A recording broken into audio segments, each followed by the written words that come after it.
Hi Captain D, this is Rosales-Herring and FTH 202 on week 4, module 4. Today's date is 11/24/2024, 2 days before Turkey Day. Okay, I'm going to start by testing the trigger pull. I just want to show you that I've got snap caps in the cylinder, no ammo present in the garage, no ammo in here that I'm aware of. So I'm going to go ahead and flip the screen around, set up the camera, and we'll first get some double action tests done, and then we'll move on to single action.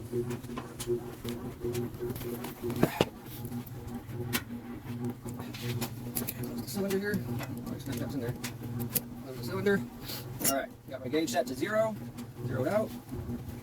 I'm going to place the little rubber part in the middle of the trigger.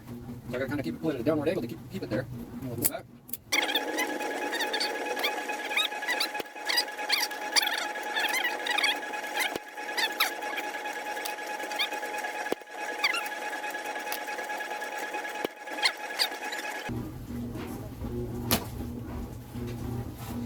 Alright, so our average for double action was about 11.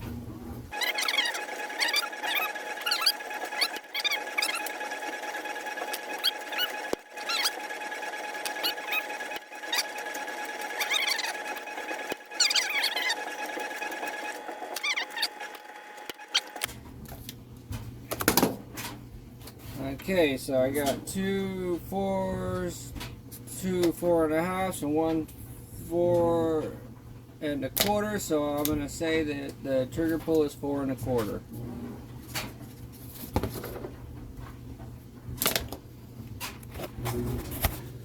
Okay, so the sear angles that, the surfaces that I polished up was, it was showing you a little bit on the back side of this trigger spring assembly housing. See, the machine marks went that way. I filed it this way, just kind of smoothed it out a little bit. And I wasn't too worried about taking off too much material there.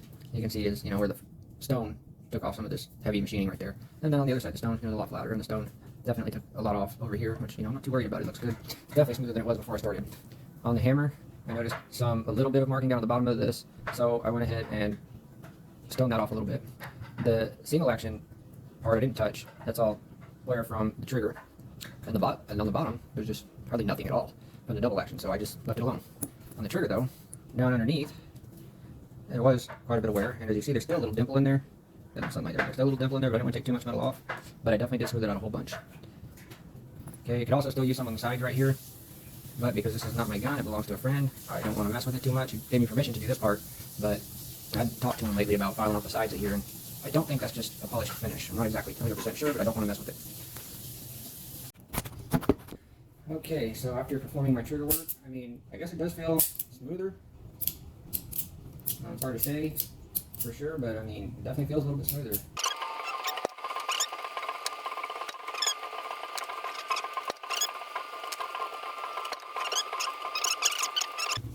From doing my trigger job, we can say that I brought the double action down to 9.75 from 11, and for single action we brought it down 1/4 from 4.25 to 4. Okay, sitting here reflecting on the trigger job, things I could do to have made it easier. I was pretty prepared. I've done trigger work in the past, so the one thing I could have maybe done was got permission to file the edges of the hammer here, but I'm pretty sure that these marks here, like, see if I can get them right there on the side right here. I'm pretty sure those are mostly just happening when the hammer's released. So, I think that I'm pretty well set when it comes to trigger job. Like I said, I've done other stuff in the past, not on revolvers, but on some of my other guns. And I'm looking forward to doing more in the future. Okay, so I really don't think the spring kit that I received from SDI was an appropriate spring kit for this Taurus Model 66 and 357 Magnum with a 6-inch barrel. However, and that is so light. That's ungodly light, definitely unsafe. But just wanted to point out real quick that passes the pencil test. I don't think it's supposed to launch out that soft, but out of curiosity for educational purposes, I went ahead and did it. Now let's just check the trigger pull.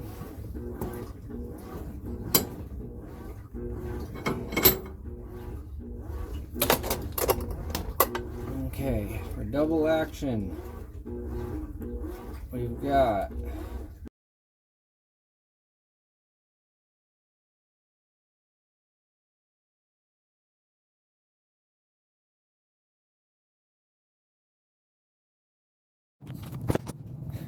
Okay, so the test space, what we're gonna do is use these go-no-go gauges that you sent me, which will work. Tell me the exact test space, tell me if they're no-go, which is, I guess, good enough for, say, firearms.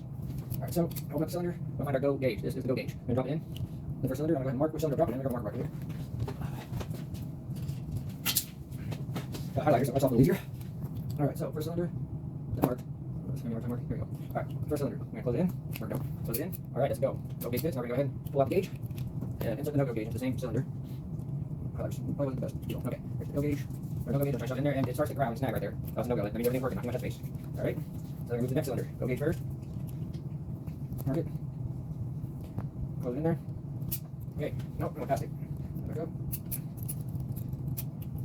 Okay, now bring it up to the top, here we go, close it right up. Now, obviously having trouble because of that messed up yoke. But, okay, no-go, does not fit. Anyways, we're working messed up yoke. Next cylinder, go mark it. No gauge. Closes. No-go gauge. Not close. Next cylinder, mark it. Go gauge. Closes. No-go gauge. Stops. Pretty far out. Next cylinder. Mark it. Go gauge. Right in. No-go gauge. Stops right there. Next cylinder. Mark it. Go gauge. Oh, that's no-go. Oh, no-go doesn't work. Let's go to go gauge. Go gauge. Right in. Next cylinder. Mark it. Go gauge. Close it right up. No-go gauge.